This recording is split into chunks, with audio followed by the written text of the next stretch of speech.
fighter jets but can't quite budget for a Boeing? Well, Lamborghini's got your back. At just $1 million, as you see it here, this new flagship Revuelto brings a V12, 1001 horsepower, and tailpipes that look like jet nozzles.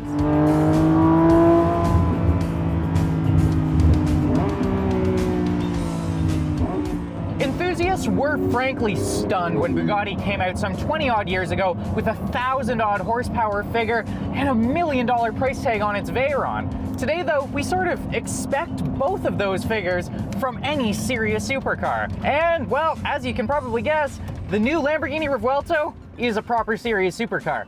Taking the place of the long in the tooth, but still plenty good and handsome Aventador, this new flagship holds true to its roots. We've still got a 6.5-liter naturally aspirated V12 behind me, and it still puts its power through an 8-speed dual-clutch transmission that is very aggressive and ready to jerk, although only when you're in a straight line, but we're gonna get to that. It comes with a caveat, because this is a plug-in hybrid. So then, does electrification dilute the supercar spirit of what should be the most extreme, the most fighter jet looking car that we've seen in a long time? I'm not gonna bury the lead. This is a pile of fun.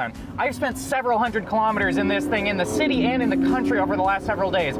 And while I was a little bit skeptical, let me assure you that, yeah, this is a Lambo. This feels Lambo. They have done this right. What makes it that way? Well, honestly, it's not even the power. It's just the character of it. And so I'm gonna leave the specs for later, because what matters first is that this thing pipes through those two exhausts, but there are two pipes within each. And thanks to baffles that can open and close depending on the revs, well, it gets really loud really fast. Indeed, so loud that I have started wearing earplugs when I'm driving this thing because they've started to hurt. Now, yeah, it can drive quietly, but as I said, Lambo, and I'm here to have Lambo fun. Who doesn't want to turn money into noise?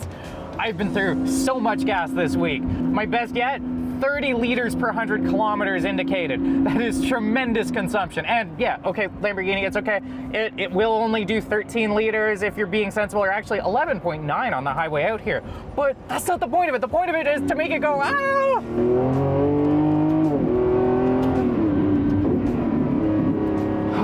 And that's not even a full burp, because this thing, with so much power, with so much torque, and with so much traction putting it down, well, it'll get you in trouble really fast. Claim figures on this are 2.5 seconds to 100 kilometers an hour and 350 kilometers an hour when you top it out. That's all delivered through an 8-speed automatic transmission, and with the aid of 3 electric motors, 2 up front, 1 on top out back there. There's a battery here where the transmission used to be in the past V12s, and the transmission, well, that's way out back. The whole power unit has spun around 180.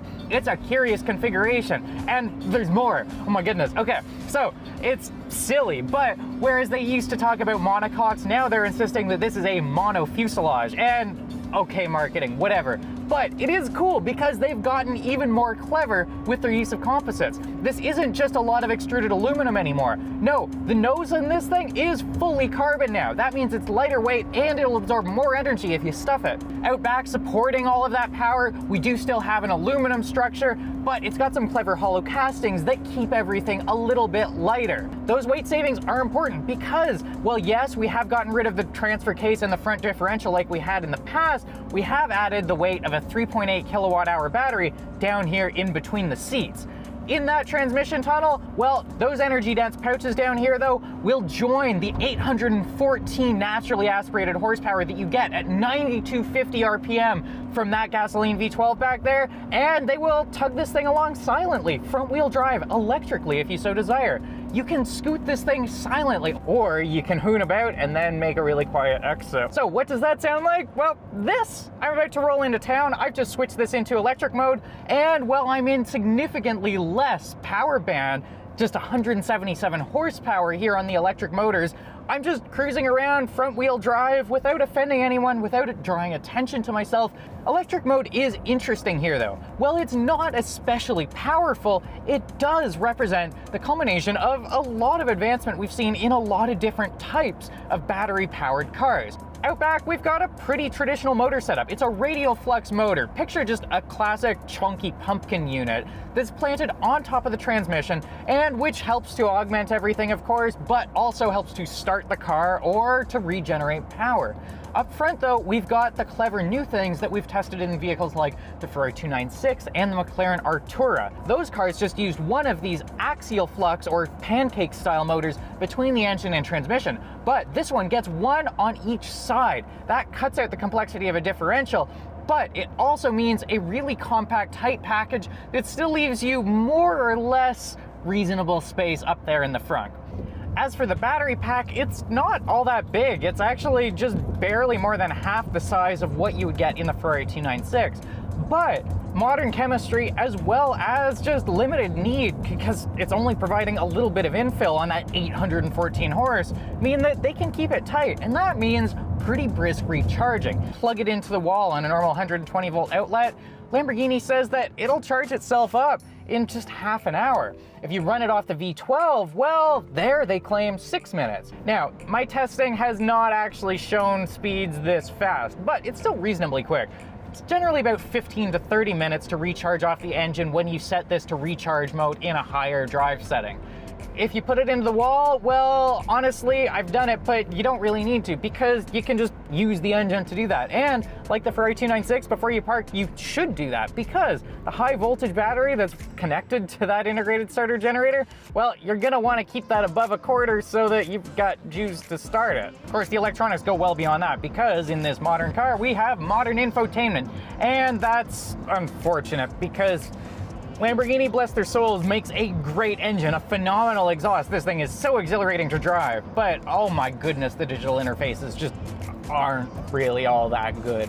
They follow a good aesthetic, they suit the car, but general drag features, well, clever, yes, at least on paper, are a little bit cumbersome even when you've gotten the hang of it and started to figure them out. Also troublesome are, unsurprisingly, mobile connectivity.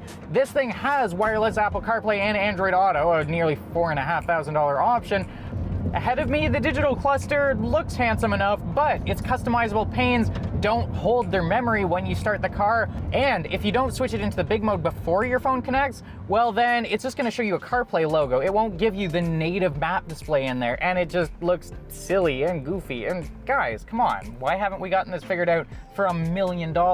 When it's cooperating though, that infotainment connects to a premium sound system in this here model, which sounds respectable, although it's not nearly what you're going to get from a Porsche Burmester or other such system. That said, the stereo probably shouldn't be your focus in this, because, and I can't say this enough, this makes so much noise, and it's so much fun to make it do that. Fortunately, the Revuelto redeems itself on general cabin comfort, because though it is a very aggressive, very stiff all-around vehicle, semi-active suspension and just nicely trimmed cabin accoutrement make this a very pleasant place to be on the highway, on the twisty roads, or even on some rougher city streets. Yes, it's a little precarious at times, feeling like you have to be really on top of the nose lift to make sure that you don't scrape over anything. But once you get over that bit, it's just pleasant. These seats are really quite supportive, and they're not the most aggressive, but they still feel really good under aggressive cornering. They're also just really comfortable to be in when you're out and about though.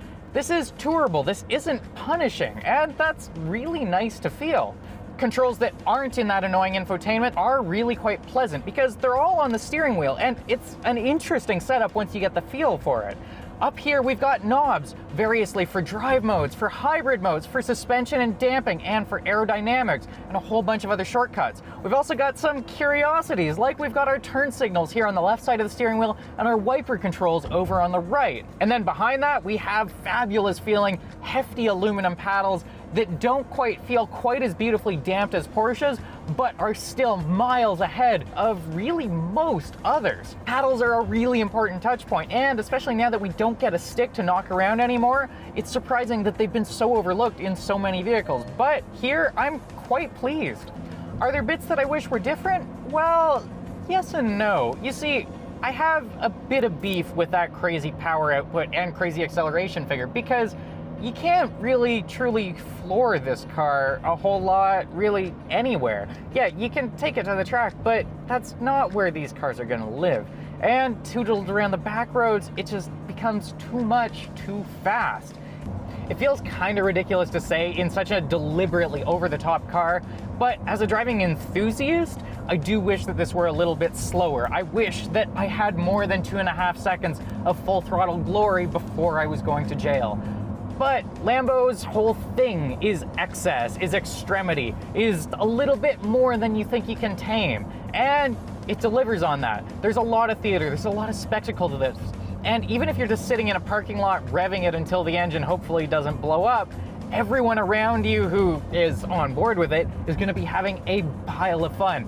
The violent noise this makes, the ear-piercing pain of high revs when you downshift when you shouldn't. It's just so immersive and so much fun.